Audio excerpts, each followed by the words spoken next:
बघायचं सुरू झालं. ओके. अगदी छोटा आहे. मोरया. श्रीमद् भागवत महापुराण की जय. श्री वेदव्यास भगवान की जय. श्री शुक भगवान की जय. श्री गोपाल कृष्ण भगवान की जय. ओम नमो भगवते वासुदेवाय. अथ षष्ठोध्यायः. दक्ष प्रजापतीच्या 60 कन्यांच्या वंशाचे विवरण.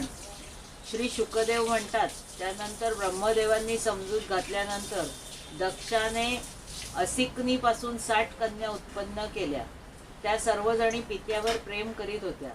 दक्षाने त्यांपैकी 10 कन्यांचा धर्माशी, 13 कश्यपाशी, 27 चंद्राशी, 2 भूतांशी, 2 अंगिराशी, 2 कृष्वाशाशी आणि उरलेल्या 4 ताक्ष्य नावाच्या कश्यपाशी विवाह करून दिला. परीक्षिता, तू या दक्षकन्या आणि त्यांच्या संतानांची नावे माझ्याकडून ऐक. यांचीच वंशपरंपरा तिन्ही लोकात पसरली आहे. धर्माच्या 10 पत्न्या होत्या. भानू, लंबा, ककुभ, जामी, विश्वा, साध्या, मरुत्वती, वसु, मुहूर्त आणि संकल्पा. त्यांच्या पुत्रांची नावे ऐक. राजन, भानूचा पुत्र देवऋषभ आणि त्याचा पुत्र इंद्रसेन होता. लंबाचा पुत्र झाला विद्योत आणि त्याचा पुत्र मेघसमुदाय. कुकुभेचा पुत्र होता संकट, त्याचा किकट आणि किकटचे पुत्र म्हणजे पृथ्वीवरील सर्व किल्ल्यांच्या अभिमानी देवता. जामीच्या पुत्राचे नाव होते स्वर्ग आणि त्याचा पुत्र नंदी. विश्वाचे पुत्र विश्वेदेव झाले. त्यांचे कोणी संतान नव्हते. साध्येपासून साध्यगण झाला आणि त्यांचा पुत्र अर्थसिद्धी नावाचा होता. मरुत्वतीचे 2 पुत्र झाले, मरुत्वान आणि जयंत. जयंत वासुदेवाचा अंश असून त्याला लोक उपेंद्र असेही म्हणतात. मुहूर्तेपासून मुहूर्ताचे अभिमानी देव उत्पन्न झाले. ते आपापल्या मुहूर्तावर जीवांना त्यांच्या कर्मानुसार फळे देतात. संकल्पेचा पुत्र संकल्प झाला आणि त्याचा काम. वसूचे 8ही पुत्र वसू झाले. त्यांची नावे माझ्याकडून ऐक. द्रोण, प्राण, ध्रुव, अर्क, अग्नी, दोष, वसू आणि विभावसू. द्रोणाच्या पत्नीचे नाव आहे अभिमती. तिच्यापासून हर्ष, शोक, भय इत्यादी पुत्र उत्पन्न झाले. प्राणाची पत्नी ऊर्जस्वती. तिच्यापासून सह, आयु आणि पुरोजव नावाचे 3 पुत्र झाले. ध्रुवाची पत्नी धरणी. तिने अनेक नगरांच्या अभिमानी देवता उत्पन्न केल्या. अर्काची पत्नी वासना. हिच्यापासून तर्ष इत्यादी पुत्र झाले. अग्नी नावाच्या वसूची पत्नी धारा. हिच्यापासून द्रविणक इत्यादी पुष्कळचे पुत्र उत्पन्न झाले. कृतिका पुत्र स्कंद सुद्धा अग्नीपासूनच उत्पन्न झाला. त्याच्यापासून विशाख इत्यादींचा जन्म झाला. दोषाची पत्नी शर्वरी. हिच्यापासून शिशुमाराचा जन्म झाला. तो भगवंतांचा कलावतार आहे. वसूची पत्नी अंगिरसी. हिच्यापासून शिल्पकलेचा अधिपती विश्वकर्मा झाला. विश्वकर्मेची भार्या कृती. हिच्यापासून चाक्षुषमनू झाला आणि त्याचे पुत्र विश्वेदेव व साध्यगण झाले. विभावसूची पत्नी उषा. तिच्यापासून 3 पुत्र झाले, व्युष्ट, रोचिष आणि आतप. त्यांपैकी आतपाचा पंचयाम दिवस नावाचा पुत्र झाला. त्याच्यामुळे सर्व प्राणी आपापल्या कामाला लागतात. भूताची पत्नी सरूपा. हिने कोट्यावधी रुद्रगण उत्पन्न केले. त्यांमध्ये रैवत, अज, भव, भीम, वाम, उग्र, वृषाकपी, अजेकपाद, अहिर्भुज्ञ, बहुरूप आणि महान हे 11 जण मुख्य होत. भूताची दुसरी पत्नी भूता. हिच्यापासून भयंकर भूते आणि विनायक इत्यादींचा जन्म झाला. हे सर्वजण 11वे प्रधान रुद्र महान याचे पार्षद झाले. अंगिरा प्रजापतीची पहिली पत्नी स्वधा. हिने पितृगणांना उत्पन्न केले आणि दुसरी पत्नी सती. हिने अथर्वांगिरस नावाच्या वेदाचाच पुत्ररूपात स्वीकार केला. कृशाश्वाची पत्नी अर्चीपासून धूम्रकेशाचा जन्म झाला आणि धिषणेला 4 पुत्र झाले, वेदशिरा, देवल, वयुन आणि मनु. तार्क्ष नाव धारण करणाऱ्या कश्यपाच्या 4 पत्न्या होत्या. विनता, कद्रू, पतंगी आणि यामिनी. पतंगीपासून पक्ष्यांचा आणि यामिनीपासून टोळांचा जन्म झाला. विनतेचा पुत्र गरुड होय, हेच भगवान विष्णूंचे वाहन.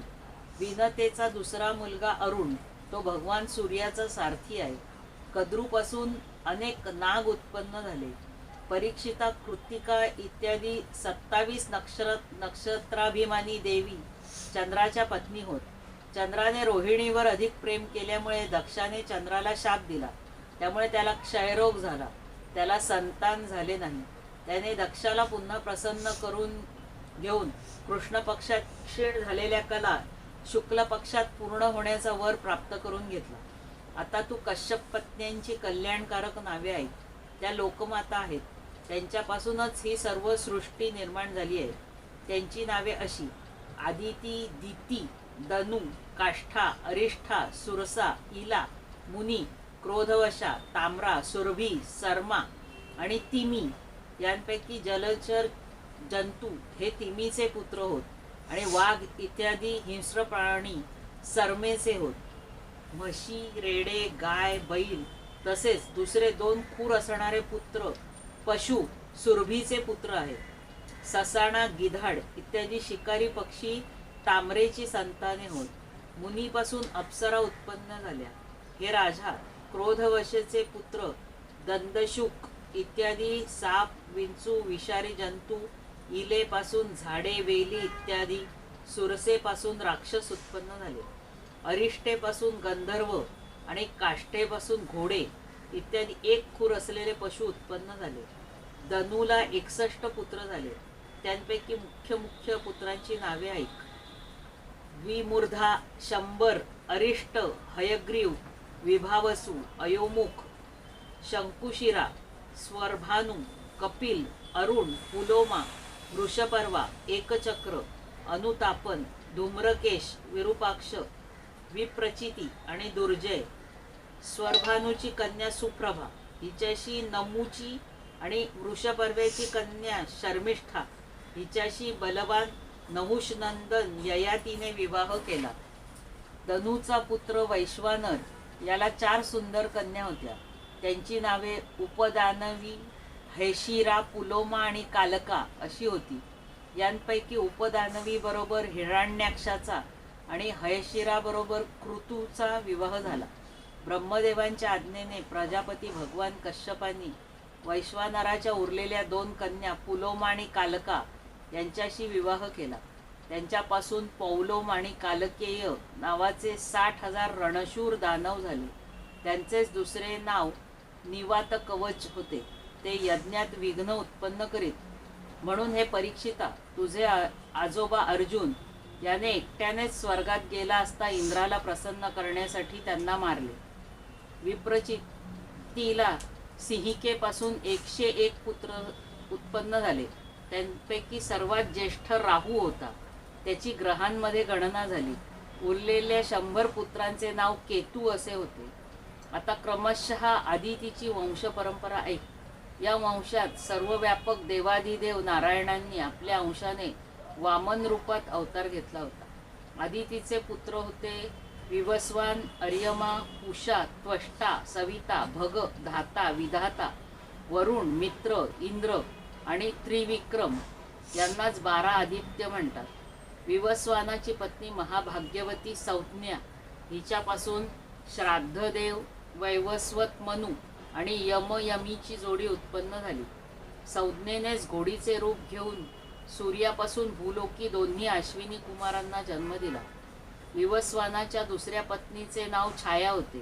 तिच्यापासून शनेश्चर व सावर्णी मनु नावाचे 2 पुत्र आणि तपती नावाची 1 कन्या उत्पन्न झाली. तपतीने संवर्णाला पती रूपाने वरले. अर्यमाची पत्नी मातृका होती. तिच्यापासून चर्षणी नावाचे पुत्र झाले. कर्तव्य अकर्तव्याच्या ज्ञानाने ते संपन्न होते.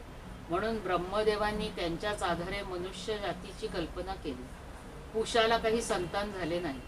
प्राचीन काळी जेव्हा शिव दक्षावर क्रुद्ध झाले होते तेव्हा पुषा दात दाखवून हसत होता. म्हणून वीरभद्राने याचे दात पाडले होते. तेव्हापासून पुषा दळलेले पीठ खातो. दैत्यांची धाकटी बहीण रचना त्वष्ट्याची पत्नी होती. रचनेपासून सन्निवेश आणि पराक्रमी विश्वरूप असे 2 पुत्र झाले. अशा प्रकारे विश्वरूप जरी शत्रूंचा भाचा होता तरी सुद्धा जेव्हा देवगुरु बृहस्पतींनी इंद्राकडून अपमान झाल्यावर देवांचा त्याग केला तेव्हा देवांनी विश्वरूपालाच आपला पुरोहित नेमले होते. अध्याय 6 समाप्त. इति श्री भगवते कृष्ण भगवान की जय. हरये नमः हरये नमः हरये नमः.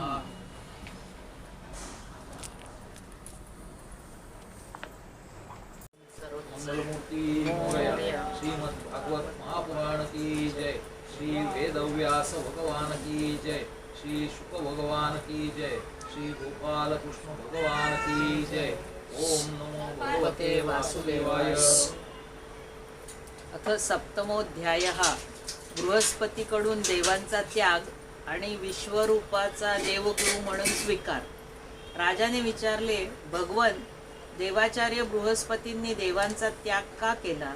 आपल्या गुरूंचा देवांनी कोणता अपराध केला होता ते मला सांगावे. श्री शुक म्हणाले, राजन, त्रैलोक्याचे ऐश्वर्य मिळाल्याने इंद्राला त्याचा गर्व झाला होता. त्यामुळेच तो अधर्माने वागू लागला होता.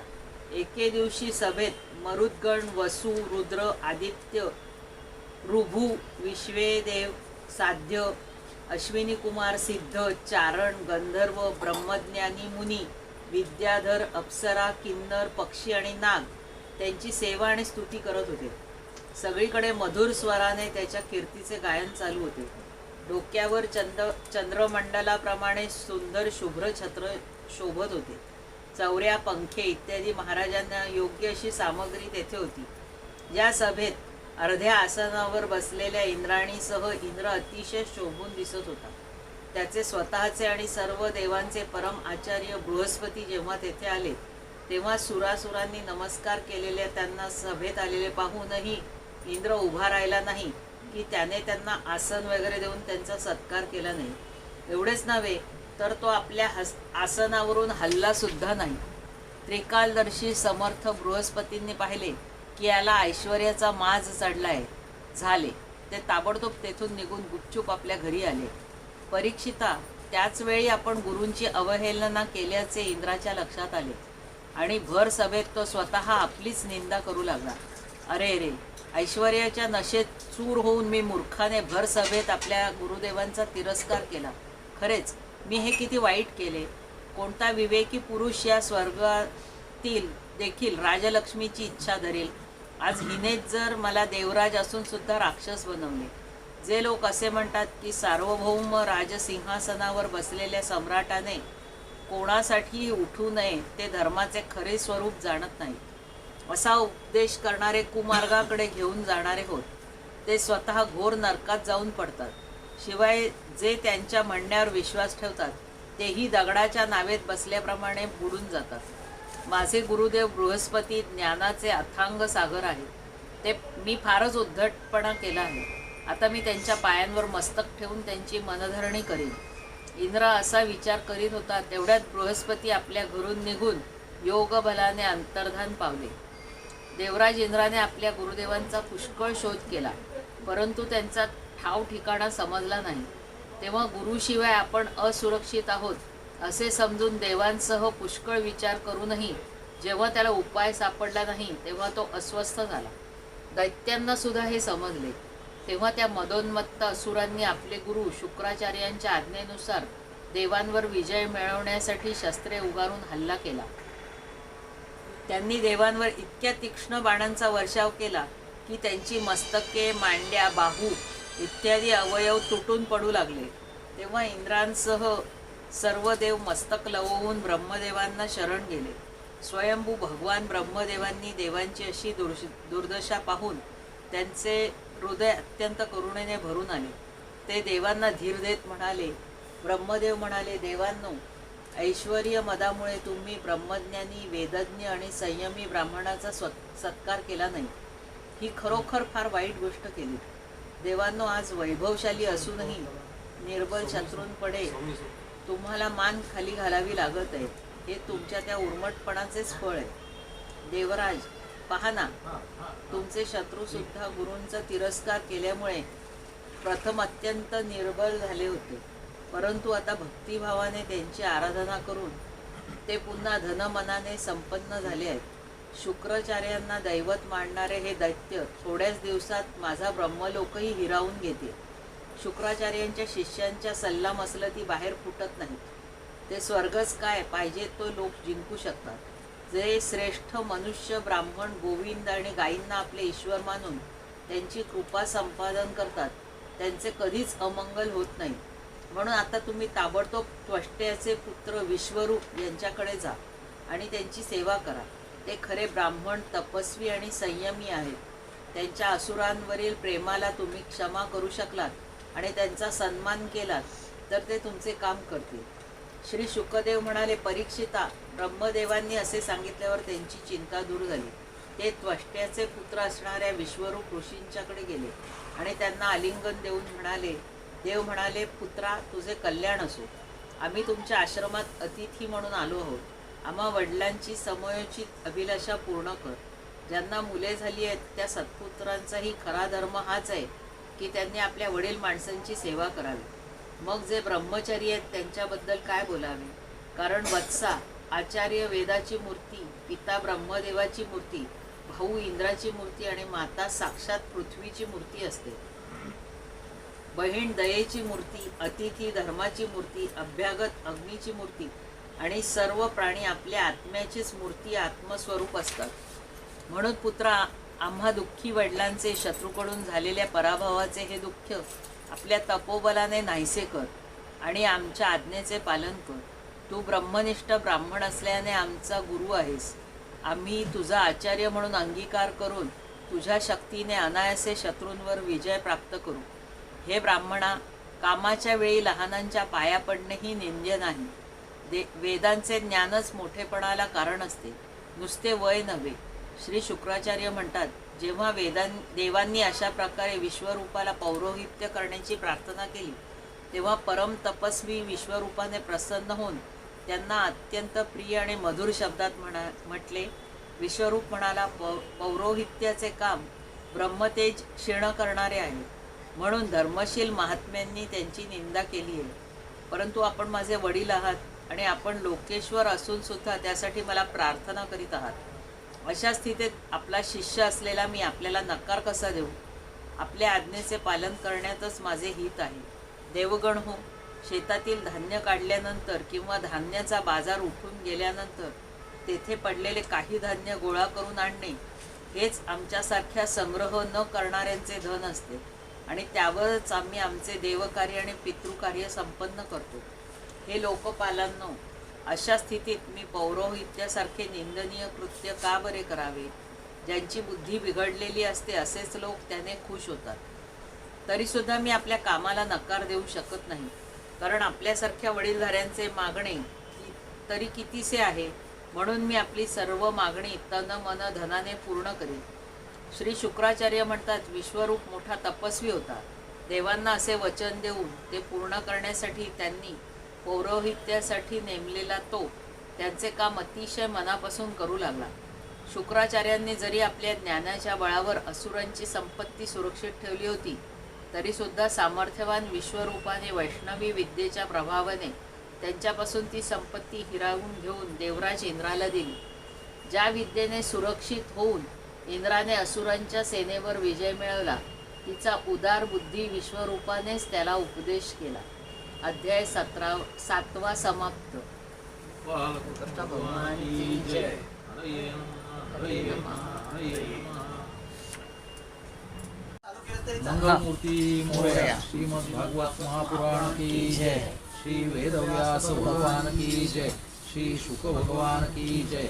श्री गोपाल कृष्ण भगवान की जय। ओम नमो भगवते वासुदेवाय। अथ अष्टमोऽध्यायः नारायण कवचाचा उपदेश।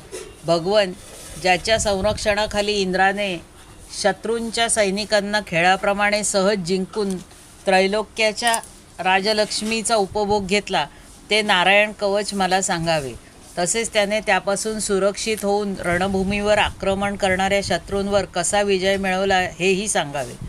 श्री शुकदेव म्हणाले, परीक्षिता, जेव्हा देवांनी विश्वरूपाची पुरोहित म्हणून नेमणूक केली तेव्हा इंद्राने विचारल्यावरून विश्वरूपाने त्याला नारायण कवचाचा उपदेश केला. तो तू एकाग्र चित्ताने ऐक. विश्वरूप म्हणाला, भीती उत्पन्न झाली असता नारायण कवच धारण करावे. त्याचा विधी असा: प्रथम हातपाय धुवून आचमन करावे, नंतर अनामिकेत दर्भाचे पवित्र धारण करून उत्तरेकडे तोंड करून बसावे. यानंतर कवचाचा जप होईपर्यंत मौन धारण करून पवित्र अंतःकरणाने ओम नमो नारायणाय आणि ओम नमो भगवते वासुदेवाय या मंत्रांनी हृदयादी अंगन्यास व अंगुष्ठादी करन्यास करावा. प्रथम ओम नमो नारायणाय या अष्टाक्षरी मंत्राच्या ओम इत्यादी 8 अक्षरांचा क्रमशः पाय, गुडघे, मांड्या, पोट, हृदय, वक्षस्थळ, मुख आणि मस्तक येथे न्यास करावा. किंवा पूर्वोक्त मंत्राच्या यकारापासून सुरुवात करून ओंकारापर्यंत 8 अक्षरांचा मस्तकापासून आरंभ करून त्याच 8 अंगावर उलट क्रमाने न्यास करावा. त्यानंतर ओम नमो भगवते वासुदेवाय या 12 अक्षर मंत्राच्या ओम इत्यादी 12 अक्षरांचा उजव्या तर्जनीपासून डाव्या तर्जनीपर्यंत दोन्ही हातांची बोटे आणि दोन्ही अंगठ्यांच्या 2-2 गाठींमध्ये न्यास करावा. नंतर ओम विष्णवे नमः या मंत्राचे पहिले अक्षर ओम याचा हृदयावर, वीचा ब्रह्मरंध्रावर, शचा भुवयांवर, नचा शेंडीवर, वेचा दोन्ही डोळ्यांच्या ठिकाणी आणि नचा शरीरातील सर्व गाठींचे ठिकाणी न्यास करावा. तदनंतर ओम महा अस्त्राय फट म्हणून द्विगबंध करावा.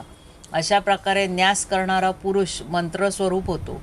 यानंतर सर्व ऐश्वर्य, धर्म, यश, लक्ष्मी, ज्ञान आणि वैराग्याने परिपूर्ण अशा इष्टदेव भगवंतांचे ध्यान करावे व आपणही तद्रूप आहोत असे चिंतन करावे. त्यानंतर विद्या, तेज आणि तपस्वरूप या कवचाचा पाठ करावा.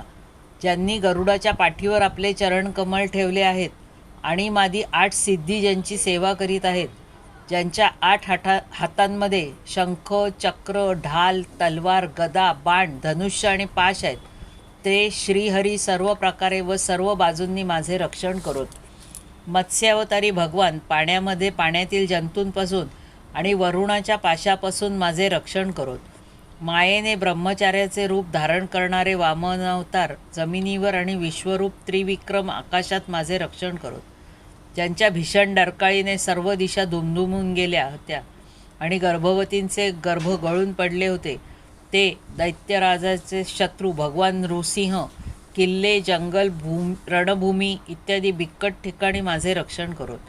आपल्या दाढेने पृथ्वी धारण करणारे यज्ञमूर्ती वराहावतार मार्गामध्ये परशुराम पर्वतांच्या शिखरांवर आणि लक्ष्मणासह भरताचे थोरले भाऊ भगवान रामचंद्र प्रवासाचे वेळी माझे रक्षण करोत. भगवान नारायण जारण मारण इत्यादी अभिचारिक कर्मांपासून आणि सर्व प्रकारच्या अपघातांपासून माझे रक्षण करोत.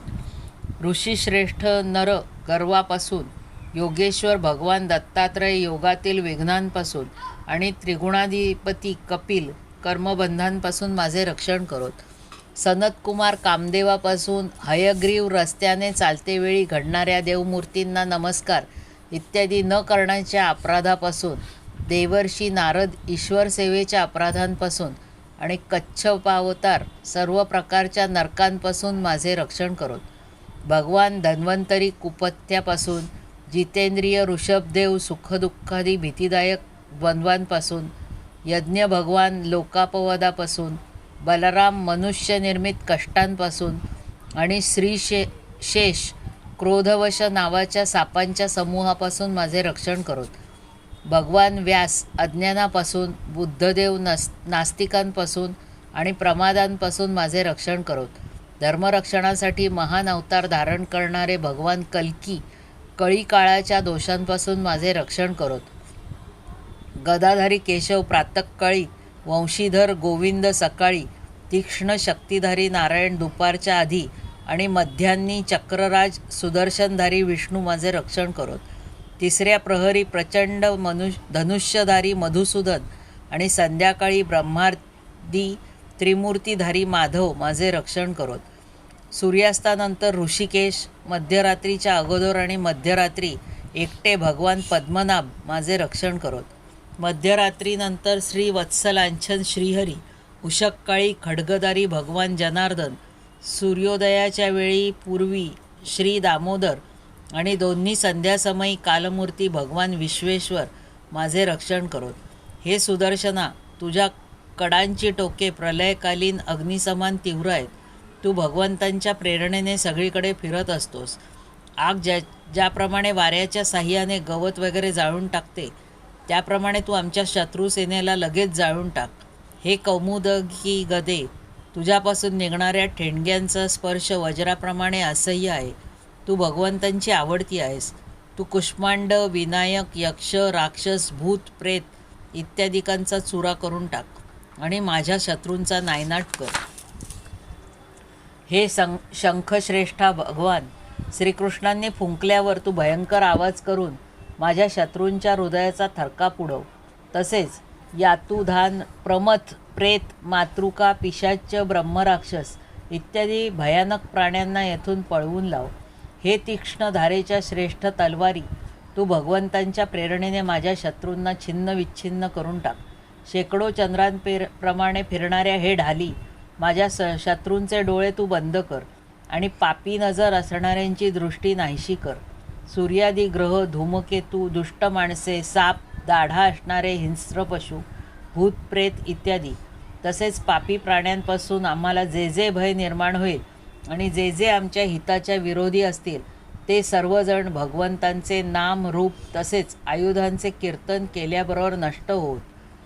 ब्रह्मद, रथंतर इत्यादी सोमवेदीय स्तोत्रांनी ज्याची स्तुती केली जाते, तो वेदमूर्ती भगवान गरुड आणि विषक्सेन आपल्या नामोच्चारणाच्या प्रभावाने आमचे सर्व तऱ्हेच्या संकटांपासून संरक्षण करोत. श्रीहरीचे नाम, रूप, वाहन, आयुधे आणि श्रेष्ठ पार्षद आमची बुद्धी, इंद्रिये, मन आणि प्राणांचे सर्व प्रकारच्या संकटांपासून रक्षण करोत. जेवढे म्हणून कार्यकारण रूप जग आहे, ते वास्तविक भगवंतच आहे. या सत्याच्या प्रभावाने आमचे सर्व उपद्रव नाहीसे होत.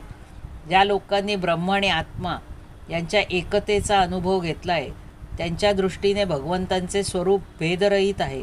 तरीसुद्धा ते आपल्या मायेने अलंकार, आयुधे आणि रूप नावाच्या शक्ती धारण करतात. ही गोष्ट सत्य आहे.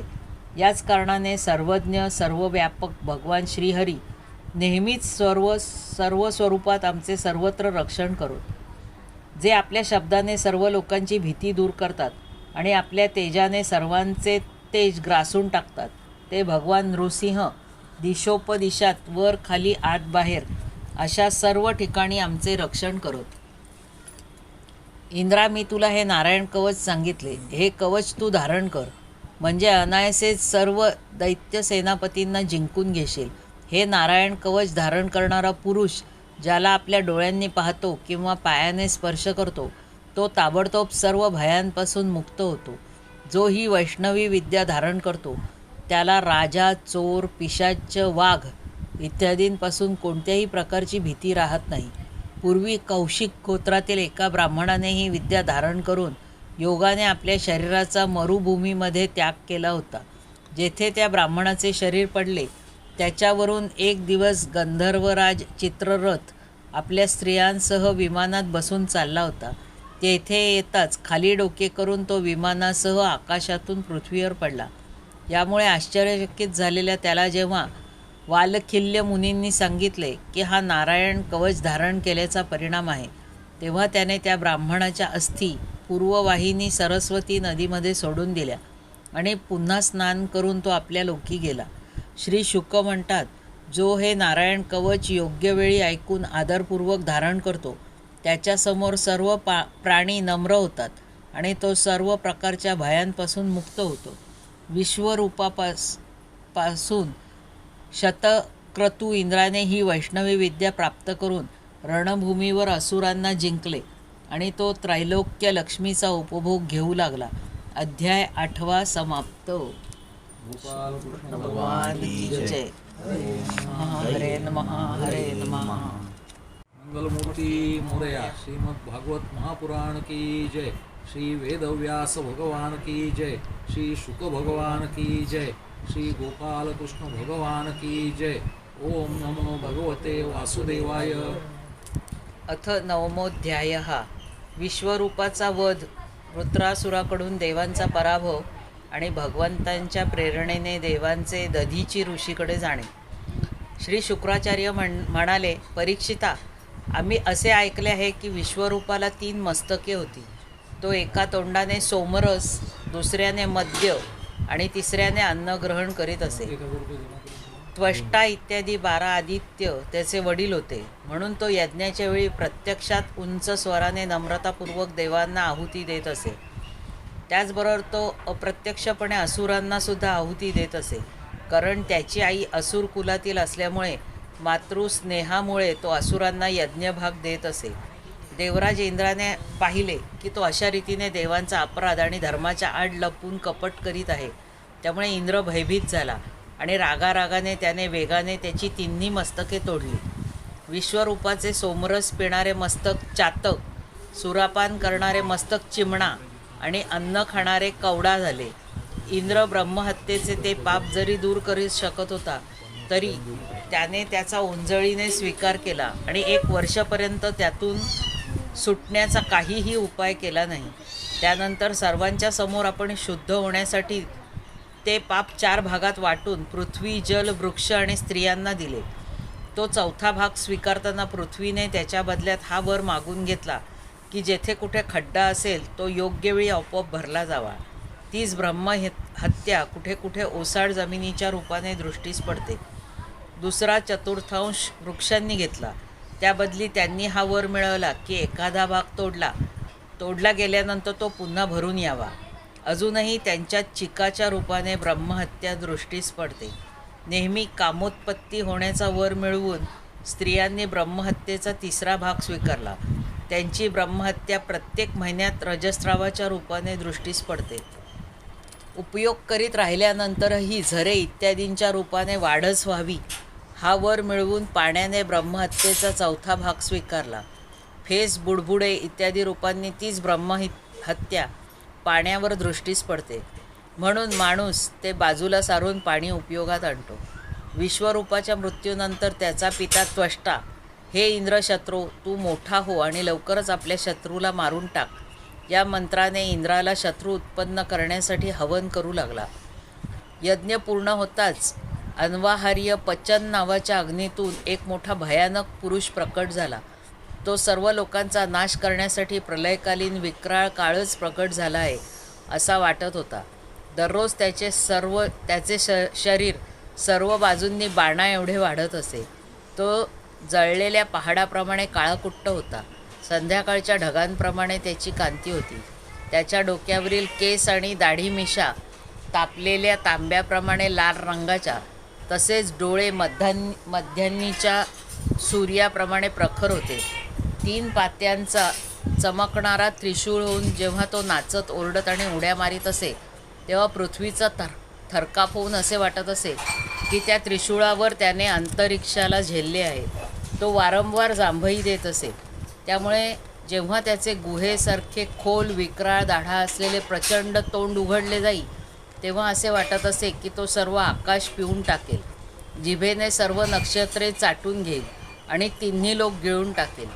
त्याचे भयानक रूप पाहून सर्व लोक घाबरले आणि इकडे तिकडे पळू लागले. त्वष्ट्याच्या तमोगुणी मुलाने सर्व लोक व्यापले होते, म्हणून त्या पापी आणि अत्यंत क्रूर पुरुषाचे नाव वृत्र असे पडले. मोठे मोठे देव आपापल्या अनुयायांसह एकाच वेळी त्याच्यावर तुटून पडले आणि आपापल्या दिव्य शस्त्रांनी त्याच्यावर प्रहार करू लागले. परंतु वृत्रासुराने ती सर्व गिळून टाकली. तेव्हा चकित व निस्तेज झालेले ते सर्वजण उदास झाले आणि एकाग्र चित्ताने आपल्या हृदयात विराजमान असलेल्या आदिपुरुष नारायणांची स्तुती करू लागले.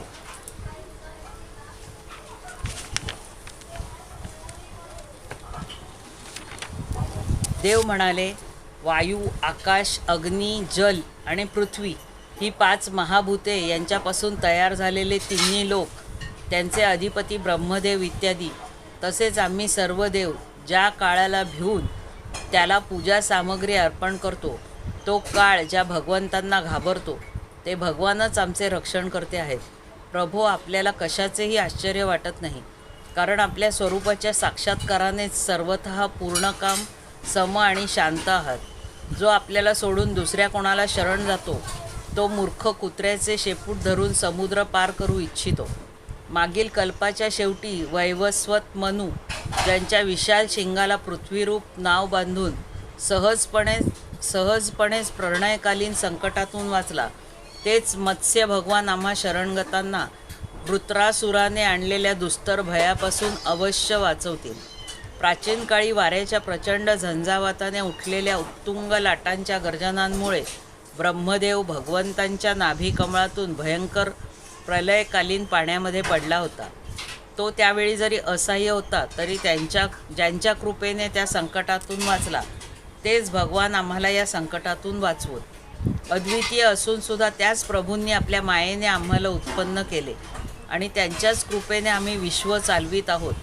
ते जरी आमच्यासमोर सर्व प्रकारच्या लीला करीत आहेत तरीसुद्धा आम्ही स्वतःला ईश्वर मानित असल्यामुळे आम्ही त्यांचे स्वरूप पाहू शकत नाही. देव आपल्याला शत्रूंपासून फार दुःखी झाले आहेत असे पाहून वास्तविक निर्विकार असूनही ते आपल्या मायेने देव, ऋषी, पशुपक्षी किंवा मनुष्य इत्यादी योनींमध्ये अवतार घेतात आणि युगायुगात आपलेपणाने आमचे रक्षण करतात. तेच सर्वांचे आत्मा आणि आराध्य देव आहेत. तेच प्रकृती पुरुष रूपाने विश्वाचे कारण आहेत. ते विश्वापासून वेगळे आहेत आणि विश्वरूपही आहेत. आम्ही सर्वजण त्याच शरणागत वत्सल श्रीहरींना शरण जात आहोत. तेच प्रभू निजजन अशा आम्हा देवतांचे कल्याण करतील.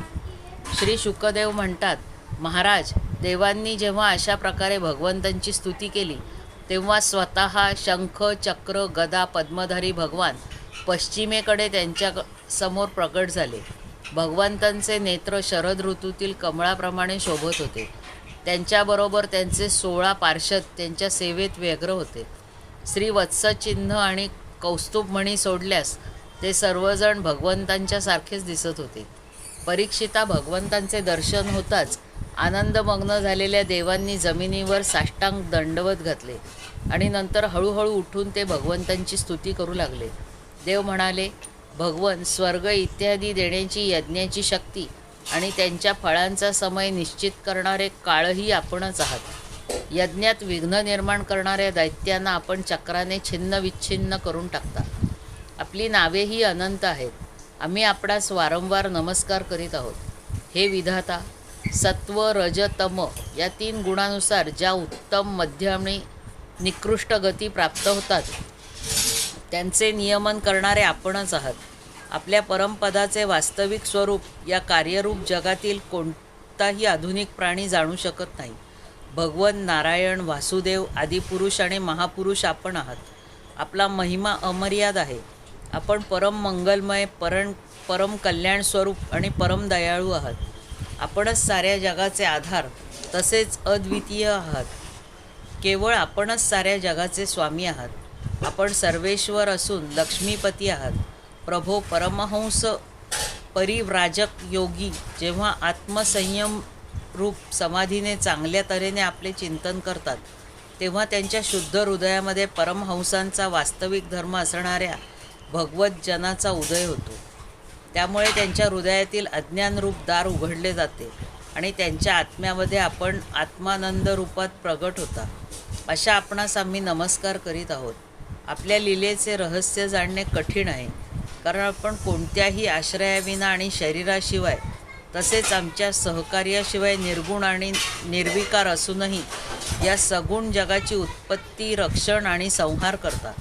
ही गोष्ट नीटपणे आमच्या लक्षात येत नाही की या सृष्टीत देवदत्तासारख्या उदात्त एखाद्या व्यक्तीप्रमाणे उत्पन्न होऊन आपण कर्मांच्या अधीन होऊन आपण केलेल्या चांगल्या वाईट कर्मांचे फळ भोगता, की आत्माराम, शांत स्वभावयुक्त व सर्वांना समदृष्टीने पाहणारे होऊन साक्षी भावाने राहता. आपल्यामध्ये या दोन्ही गोष्टी असल्या तरी काही विरोध येत नाही, कारण आपण स्वतः भगवान आहात. आपले गुण अगणित आहेत. आपला महिमा अगाध आहे आणि आपण सर्व शक्तिमान आहात.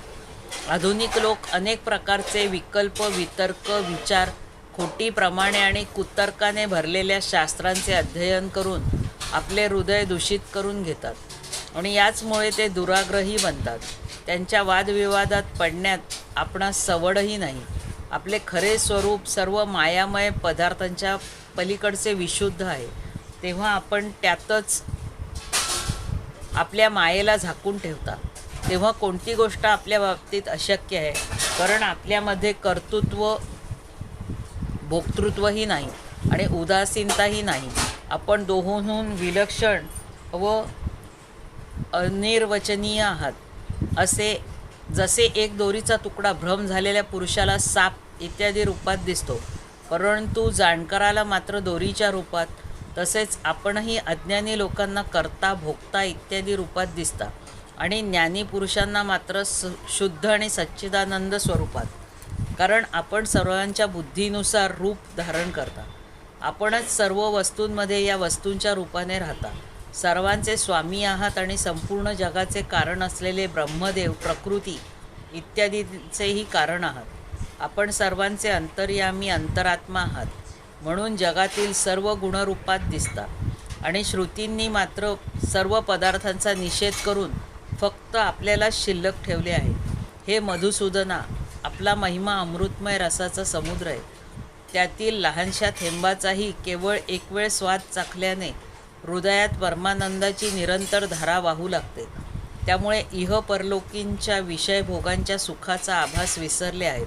अशा सर्व प्राण्यांचे प्रिय, सुहृद आणि सर्वात्मा असणारे आपणा परमात्म्यामध्ये जे आपले मन निरंतर लावून ठेवून आपल्या चिंतनाचे सुख लुटतात, ते आपले अनन्यप्रेमी परमभक्तच आपल्या स्वार्थात निपुण आहेत. तेच भक्तजन आपल्या चरणकमलाच्या सेवनाचा त्याग करीत नाहीत, कारण त्यामुळेच त्यांना या जन्ममरण रूप संसारात परत यावे लागत नाही. प्रभो, आपण त्रैलोक्याचे आत्मा आणि आश्रय आहात. आपण आपल्या 3 पावलांनीच सर्व जग व्यापले होते आणि आपणच तिन्ही लोकांचे संचालक आहात. आपला महिमा त्रैलोक्याचे मन हरण करतो. दैत्य, दानव आणि असुर या आपल्याच विभूती आहेत, यात संशय नाही. परंतु आताची वेळ ही त्यांच्या उन्नतीची नाही, असा विचार करून आपण आपल्या योगमायेने देव, मनुष्य, पशु, नृसिंह, मत्स्य इत्यादी जलचरांच्या रूपात अवतार घेऊन त्यांच्या अपराधानुसार त्यांना दंड देता. हे दंडधारी प्रभो, आपणास योग्य वाटत असेल तर आपण त्या असुरांप्रमाणे या वृत्रासुराचा सुद्धा नाश करा. हे भगवन, आपण आमचे पिता, पितामह सर्व काही आहात आणि आम्ही आपलेच असून नेहमी आपल्यासमोर आमचे मस्तक लववीत असतो. आपल्या चरणकमलांचे ध्यान करता करता आमचे हृदय त्याच प्रेमबंधनात बांधले गेले आहे. आपण आमच्यासमोर आपल्या दिव्य गुणांनी युक्त सगुण रूप प्रगट करून आम्हाला आपलेसे केले आहे. म्हणून हे प्रभो, आम्ही आपणास अशी प्रार्थना करीत आहोत की आपण आपल्या दयार्द्र, विमल, सुंदर आणि शीतल हास्ययुक्त अंतःकरणाने, तसेच आपल्या मुखारविंदातून बाहेर पडणाऱ्या मनोहर वाणीरूप सुमधुर अमृतबिंदूंनी आमच्या हृदयाचा ताप शांत करावा, आमची आंतरिक ज्वाला विझवावी.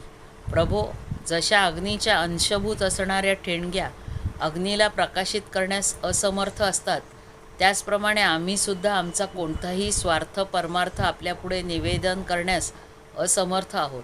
आपणास आम्ही सांगावयाचे तरी काय म्हणा, कारण आपण दिव्य मायेने संपूर्ण जगाची उत्पत्ती, स्थिती आणि लय करण्याची लीला करीत आहात.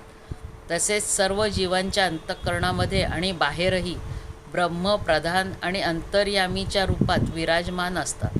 जगातील देश, काल, शरीर आणि अवस्था यांचे उपादान कारण आणि कार्यरूपामध्ये आपणच असता. आपण सर्व वृत्तींचे साक्षी आहात. आपण आकाशाप्रमाणे सगळीकडे आहात, निर्लिप्त आहात.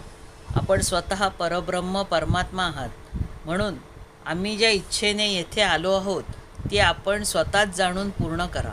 आपण अचिंत्य, ऐश्वर्य संपन्न आणि जगाचे परमगुरू आहात. आम्ही विविध पापांचे फळ असणाऱ्या जन्ममृत्यूरूप संसाराचे कष्ट दूर करणाऱ्या आपल्या चरणकमलांच्या आश्रयाला आलो आहोत. हे सर्व शक्तिमान श्रीकृष्णा, वृत्रासुराने आमचा प्रभाव आणि शस्त्रास्त्रे गिळून टाकली आहेत आणि आता तो तिन्ही लोकांना ग्रासू लागला आहे. आपण त्याला मारून टाकावे. हे प्रभो, आपण शुद्ध स्वरूप, हृदयस्थित, सर्वांचे साक्षी, अनादी आणि उज्ज्वल कीर्ती संपन्न आहात. संत लोक आपल्याच आश्रयाला येतात.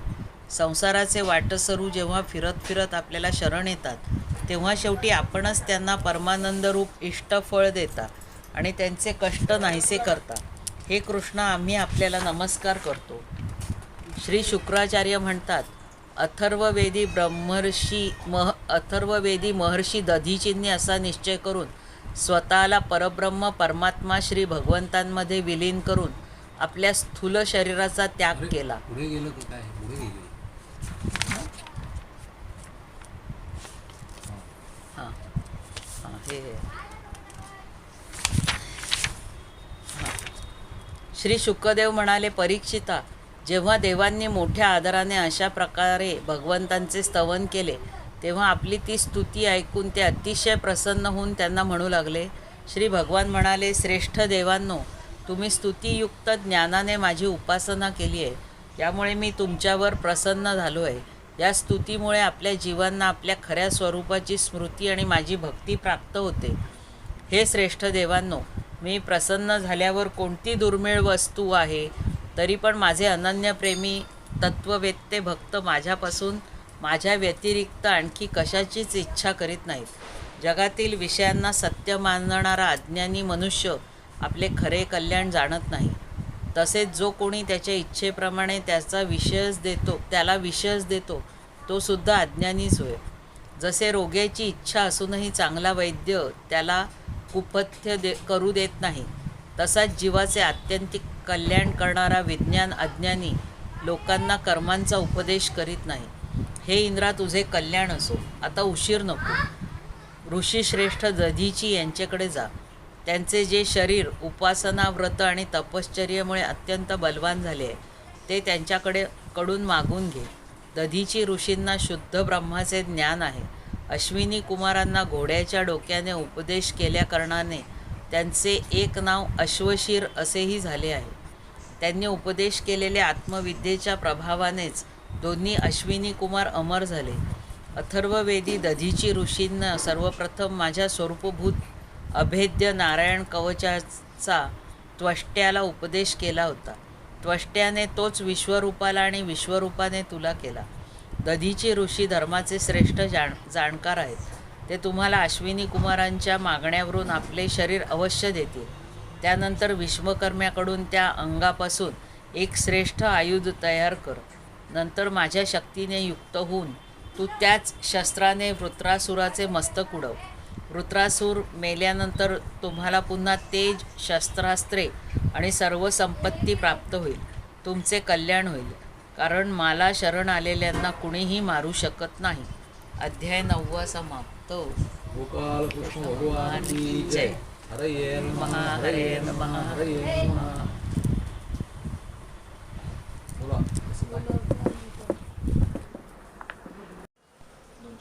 मंगलमूर्ती मोरया. श्रीमद भागवत महापुराण की जय. श्री वेदव्यास भगवान की जय. श्री शुक भगवान की जय. श्री गोपाल कृष्ण भगवान की जय. ओम नमो भगवते वासुदेवाय. अथ दशमोध्यायः. दधीची ऋषींच्या अस्थींपासून देवांकडून वज्रनिर्मिती आणि वृत्रासुराच्या सेनेवर आक्रमण. श्री शुकदेव म्हणतात, विश्वाचे रक्षण करणारे भगवान श्रीहरी इंद्राला असे सांगून देवांच्या समोरच अंतर्धान पावले. हे राजा, देवांनी अथर्ववेदी दधीची महर्षींकडे जाऊन याचना केली. ती ऐकून दधीची ऋषींना फार आनंद झाला. ते हसत म्हणाले, देवांनो, मरतेवेळी प्राण्यांना शरीराची चेतना नाहीशी करणाऱ्या असह्य यातना होतात, हे तुम्हाला माहीत नाही का? जे जीव जगात जिवंत राहू इच्छितात त्यांना शरीर हे अत्यंत प्रिय आणि हवेसे वाटणारे आहे. अशा स्थितीत स्वतः भगवान विष्णूंनी जरी ते मागितले तरी ते कोण देईल बरे? देव म्हणाले, ब्रह्मन, ज्यांच्या कर्माची महात्मेही प्रशंसा करतात, अशा आपल्यासारख्या प्राण्यांवर दया करणाऱ्या महापुरुषांना कोणती वस्तू न देण्यासारखी आहे? मागणारे लोक स्वार्थी असतात. देणाऱ्याच्या संकटाचा ते विचार करीत नाहीत. जर विचार केला असता तर त्यांनी ते मागितलेच नसते. तसेच समर्थ दाताही कधी नाही म्हणत नाही. दधीची ऋषी म्हणाले, आपल्या तोंडून धर्म ऐकण्यासाठीच मी तुम्हाला नकार दिला होता. हे घ्या, मी हे प्रिय शरीर आपल्यासाठी आत्ताच सोडित आहे, कारण एक दिवस हेच मला सोडणार आहे. हे देवांनो, जो मनुष्य या विनाशी शरीराने दुःखी प्राण्यावर दया करून धर्म आणि यश संपादन करीत नाही, तो अचेतन वस्तूंहूनही क्षुद्र समजावा. जो मनुष्य कोणत्याही प्राण्याच्या दुःखात दुःखाचा आणि सुखात सुखाचा अनुभव घेतो, त्याच प्रकारच्या अविनाशी धर्माची महात्म्यांनी उपासना केली आहे. धन, जन आणि शरीर हे पदार्थ क्षणभंगूर आहेत. हे आपल्या उपयोगाचे नाहीत, तर शेवटी दुसऱ्यांच्याच उपयोगी पडणारे आहेत.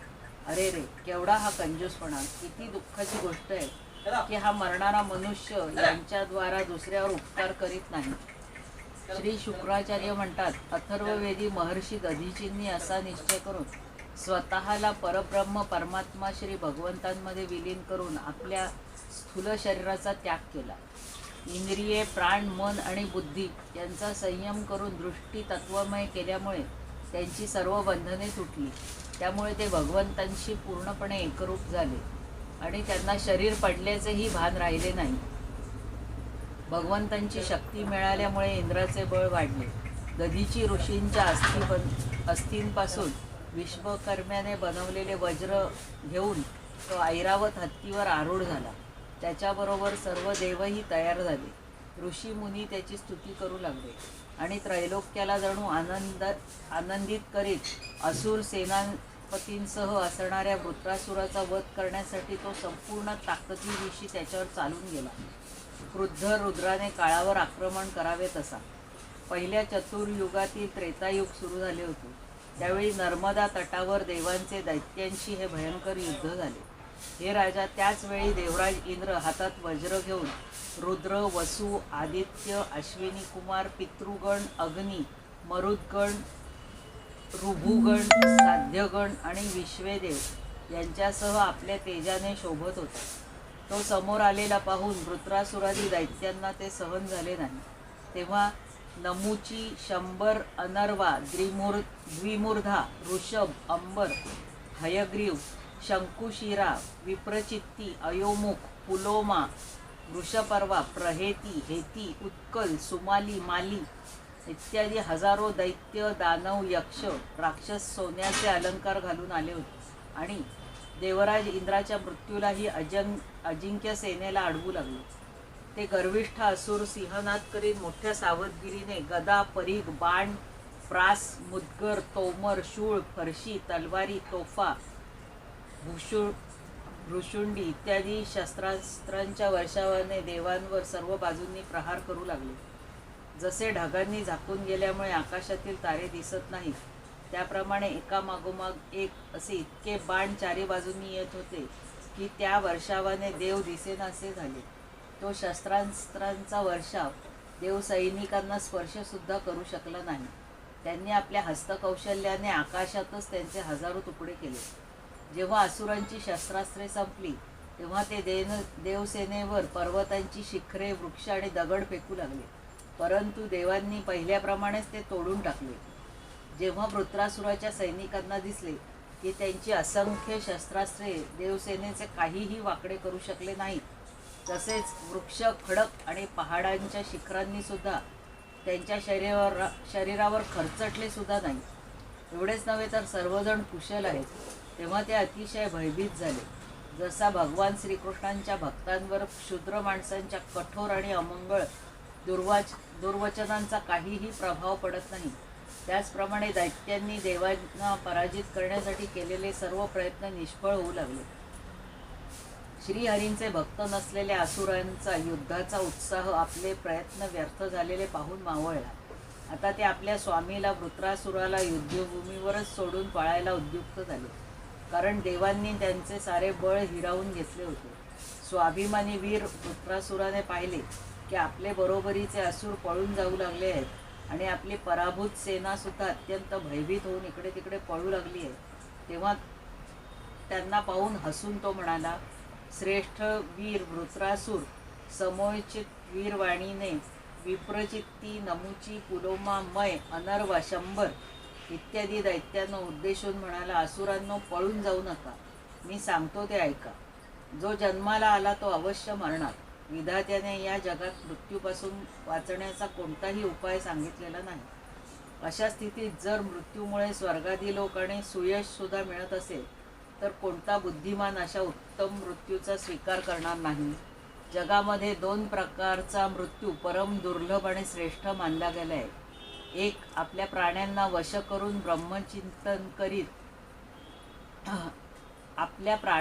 करून ब्रह्मचिंतन करीत करीत शरीराचा त्याग करणाऱ्या योगी पुरुषाचा आणि दुसरा युद्धभूमीवर सेनेमध्ये पुढे राहून पाठ न दाखवता झुंज देऊन मरणाऱ्या वीराचा.